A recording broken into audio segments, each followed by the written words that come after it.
The Grow My Cleaning Company podcast helps owners of cleaning companies just like you to grow your company and yourself so you can make more money and finally get the time and money freedom that probably got you into this business.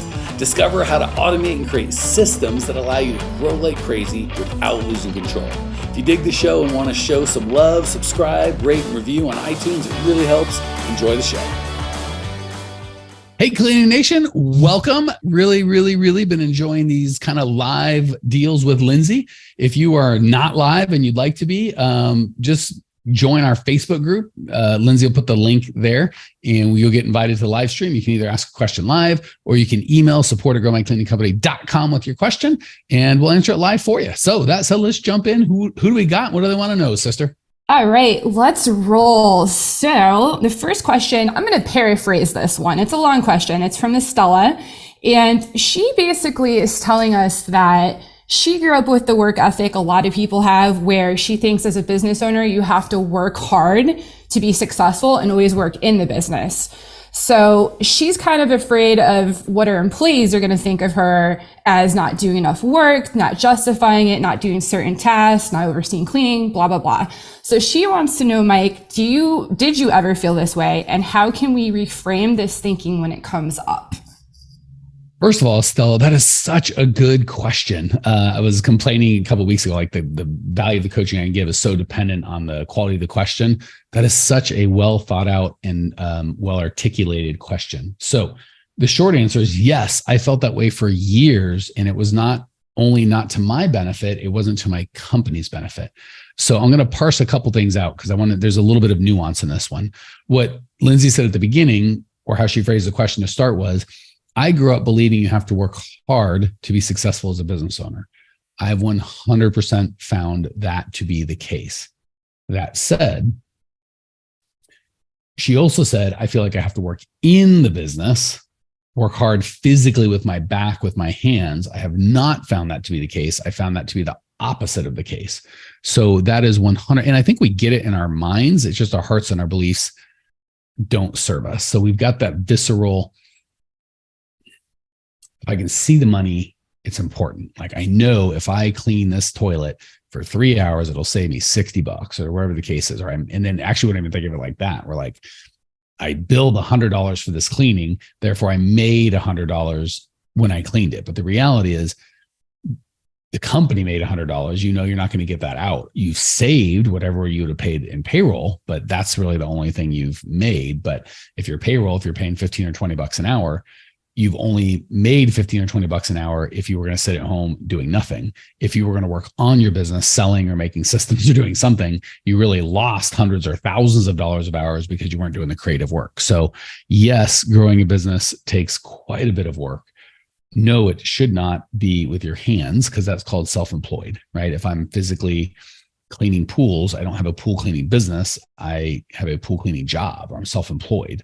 If I'm cleaning toilets, the moments I'm cleaning those toilets, I do not have a cleaning business. I have a cleaning job. So yes, working hard.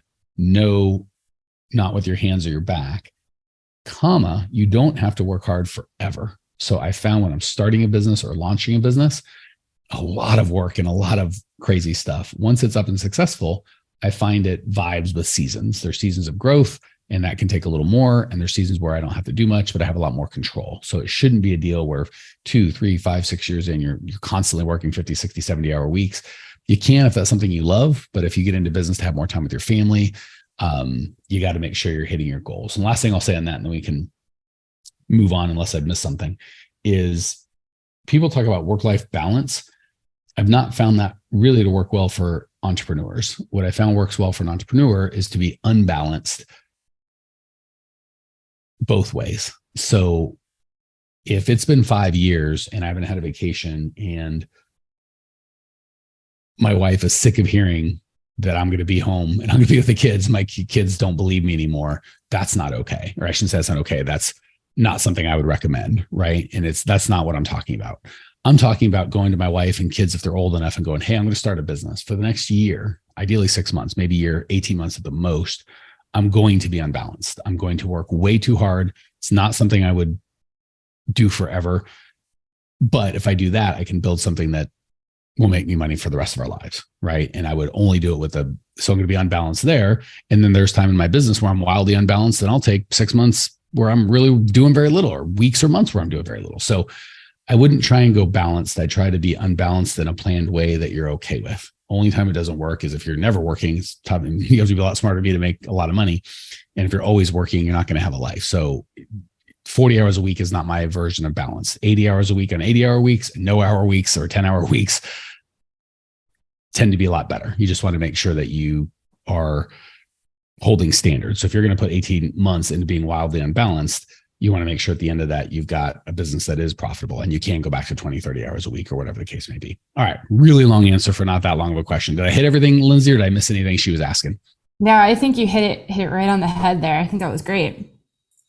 All right, let's go on to the next question from Ana Pena. She asked, how do you get commercial accounts that pay you fair?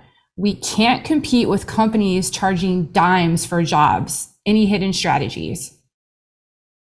These are really good questions this week. So as always, there's kind of the internal and the external. So there's so much to this. First and foremost, you have to be talking to the right people. So there are a small subset of people or of companies that are just looking for the best price. And they really aren't even, because when they say they're looking for the best price, you can always walk them through, okay, well, we can get you the best price. It'll be $200 and they know it's $1,000 job. You go, well, now we're not going to come in and none of our people are going to be legal and we're not really going to do anything. And we're going to use stolen goods and you'll probably get robbed a couple of times because we're not going to have your keys. Is that okay? And they're going to go, oh, no, that's not okay at all. Oh, okay. So we're not looking for the cheapest. We're looking for the cheapest with some standards. Would it be okay if we talked about those standards? And they're going to say things like, are you okay with illegal employees? Most all 100% of the commercial accounts you want are going to go, no, it has to be legal. Got it. Since we'll be having the keys to your building and they'll be in late at night, are you okay with felons or people that are hiding from the law? They're probably going to go, no, I'm not looking for that. Oh, okay. And, are you okay if they just come in wearing a wife beater and flip-flops? Oh, no, you'd like a uniform for safety and probably a badge. So, with a picture. Oh, okay. So once you start really and do you want it actually cleaned or you just want them to come in and smoke pot for 20 minutes and leave? Oh, so there's, are you okay with super toxic? Like you start asking questions and then you realize they're not looking for the cheapest thing at all. Or if they are, you go, oh, fantastic. Like for us, if people came in for coaching, I could do it for $90. Oh, you want to get results? You want to actually build $1 million? Oh, that's a very different kettle of fish. If you just want me to hug you every week for 10 seconds and you'll come to my home, that's different. So you just got to get crystal clear on the standards that they want. And if they're like, yeah, I don't really want results, I don't care, I just want the cheapest price, I would not recommend going with them, right? So to answer your question, Anna, A, know your worth. B, pick the right people. Because if they're like, I don't care, I just want the cheapest price ever, that's probably not the right person. But when you have a real conversation, you coach them through it like I just did, you'll realize they're not looking for the cheapest price.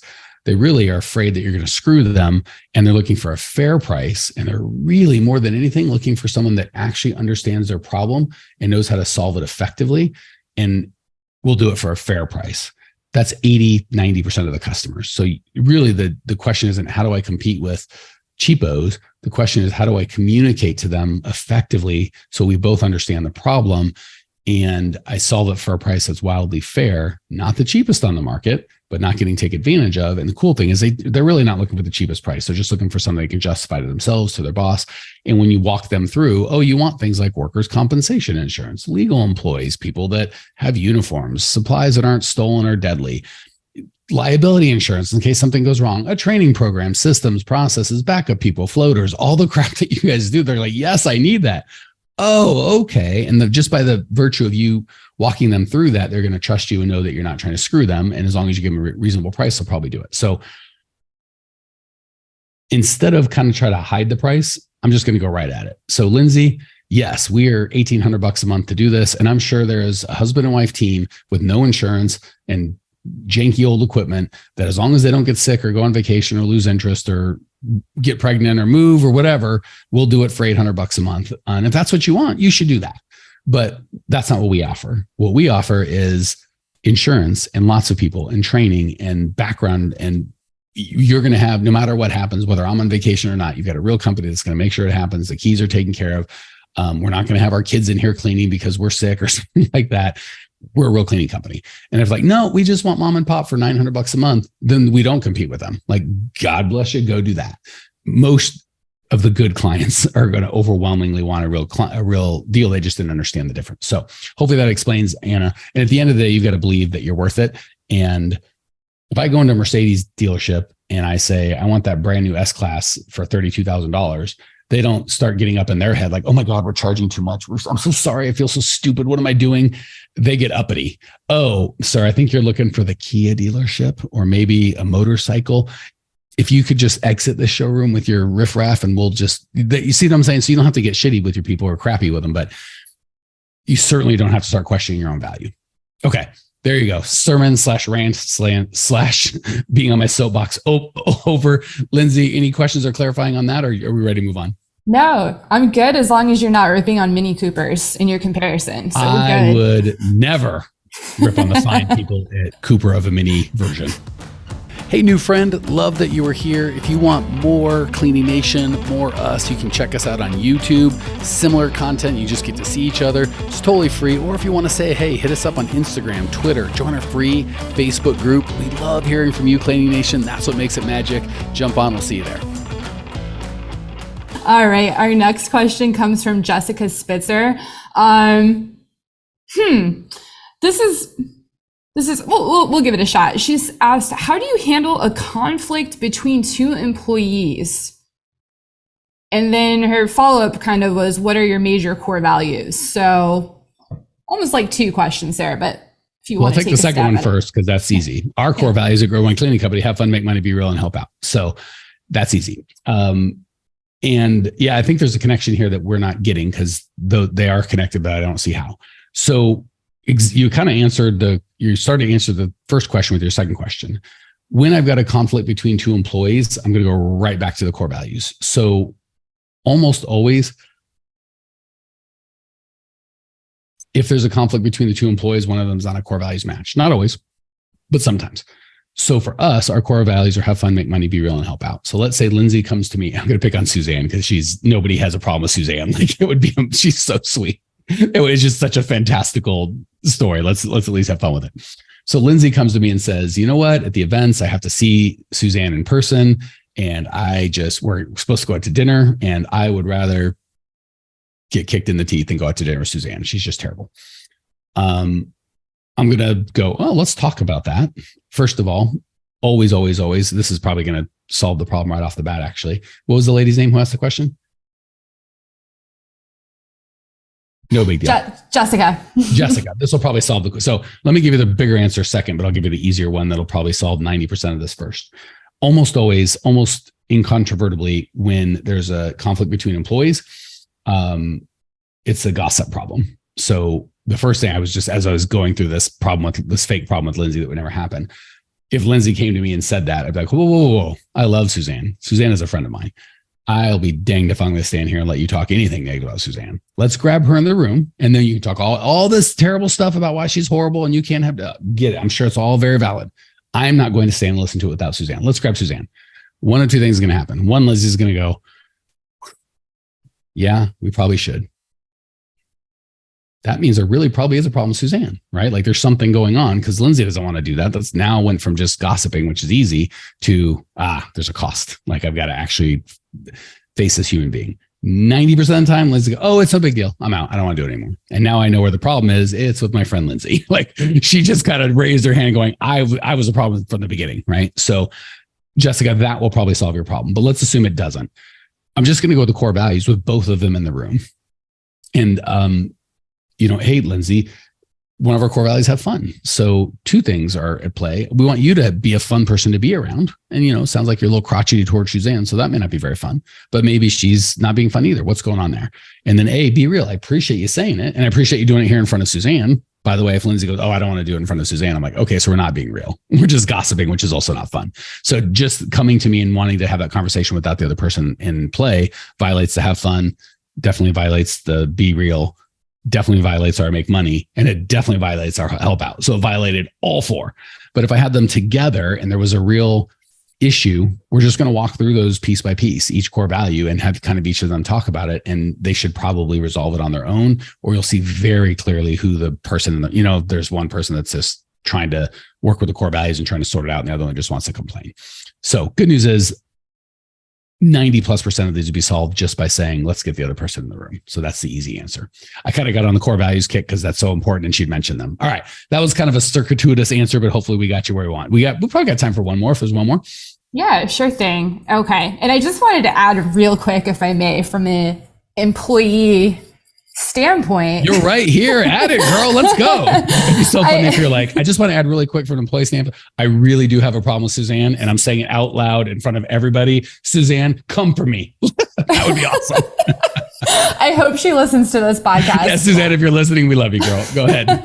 No, I was just going to say that I think with the core value approach to hiring in the first place, from an employee standpoint, you're not going to, I don't think you're going to have as many problems with your fellow employees if your boss is hiring in that fashion. Because that is one thing I've noticed with Grow My Cleaning Company, because you adhere so hard to your core values. Everyone that you've hired, I can't think of a situation where, there's been gossip or anything like that. So just wanted to add that. And honestly, if there has, it was resolved without me. Like most of the time, if you had a problem with Suzanne, it'd be a real problem. You'd go to her. She's a reasonable human being that really does believe in the core values. You're a reasonable human being that really does believe in the core values. You wouldn't go to her and attacking. You'd go to her and like, hey, here's a concern. Suzanne would be like, oh, that is it. And it might get sorted out before it even comes to me because you're adult, grown-ass women. Yeah, exactly.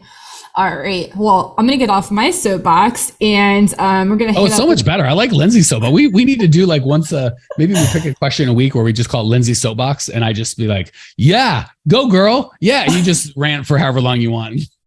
So Cleaning Nation, if you want Lindsay to answer, you want Lindsay to get on our soapbox, just email support@growmycleaningcompany.com and say, I want Lindsay, enough with the mic. Have him shut up. I want Lindsay's take, and that'll be Lindsay's soapbox.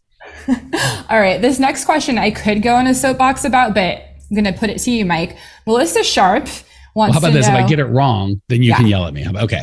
Doubt you'll get it wrong. But do you recommend a VA service, virtual assistant service? Oh, God, I have so many things to say. All right. Now you got me to go. And back please, on the soapbox. Yeah. Lindsay does the bulk of the hiring for our VAs and all that sort of stuff. So not soapbox, but after I'm done, I would love to let you give your 2 cents, because it's probably going to be as insightful, if not more insightful, than myself.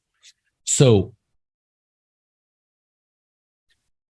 a lot of times it's a weird question. So I have no strong feelings for or against the VA service. I have very strong feelings against what I consider to be the root problem, which is I'm hiring somebody before I'm crystal clear on what I want them to do. I've got this weird, fuzzy vision of all the crap I don't want to do. I'll just hire this person because I'm getting money. Magically, they'll understand it and do it, and it'll all go away, and they'll just handle everything, which is insane. That is a fool's errand. It's never going to work. The good news is it doesn't take a lot of work. It takes more work up front than you think, but it's so doable. So we want to put in zero work, and it might take 5 or 10 hours of work to get them up to speed, and thinking hard work for like an hour, even less, and then you can really be free.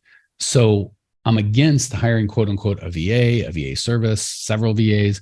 I am for having a very clear list of the things that you feel would be better done by someone else. And when I say the things, we want outcome-based, not task-based. So task-based would be, I want someone to answer the phones. Outcome-based would be, I want all phone calls 24 hours a day, 7 days a week to get routed to the right person within 2 minutes. And then you start doing that. You're like, well, not an answering service, not a VA, but just being clear on what you really want outcome-wise will help you get that outcome. So I always start with, and for our clients, we have, I think, 6 or 7 job descriptions that says exactly what the outcomes are, exactly how long it should take, what the pay should be. They're all 1 page or less. All of them start with the core values, right? These are the rules of the job. Here's the outcomes. So here's the rules you have to play by to get to the outcome. Here's the outcome that you want. Here's how long it should take. Here's how much you should get paid. And here's if you need some help with some guidelines. So with what to do and how to do it, we'll do a little of that, but it's always below the outcomes. So we might say, to get that outcome of answering the phones and yada, yada, here's some tools. And that's all in 1 page per job description. So what was the name of the lady asked the question again? All ladies, by the way, gentlemen, jump in. Melissa Sharp asked this. What can I say? The ladies love me. If my wife is watching right now, her eyes just got stuck in the back of her head from rolling them so hard. Lindsay's like, I almost rolled and I'm just right here in front of you. She's like, I'm going to go camera off for a second. I'll be right back. So Melissa, she's camera off, her eyes rolled, and she's back. Nicely done. For those of you in audio, you should check out the video. Lindsay stuck it to me good and proper. All right. So Melissa, yes, take the time to really think through what it is that you want off of your plate. And I always try and systematize it out first, use software to take it off my plate second, have a service, a vendor, like another company, do it third. If I can't do that, then and only then am I going to do a VA. And if I can't do that, then and only then am I going to do a contract. If I can't do that, then I'm going to get an employee. So typically a lot of this stuff, and actually first step is, can I just stop doing it? Some of the stuff we just do because we've always done, and we're like, what happens if I didn't do it? Nothing. Well, then maybe just stop doing it.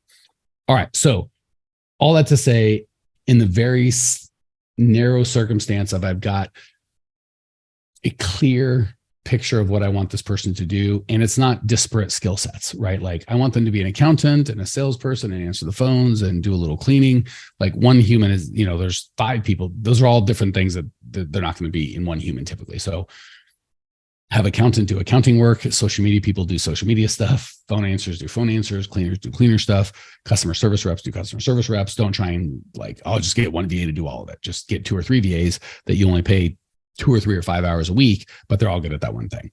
And once you've got that circumstance of I know exactly what they're going to do, I've got that one page sheet as I've described it, and I need 2 or 3 VAs, and I think it'd be easier to get a VA service to provide those for me. A VA service can be a great idea, but most people just start with the VA service with no idea what they want them to do.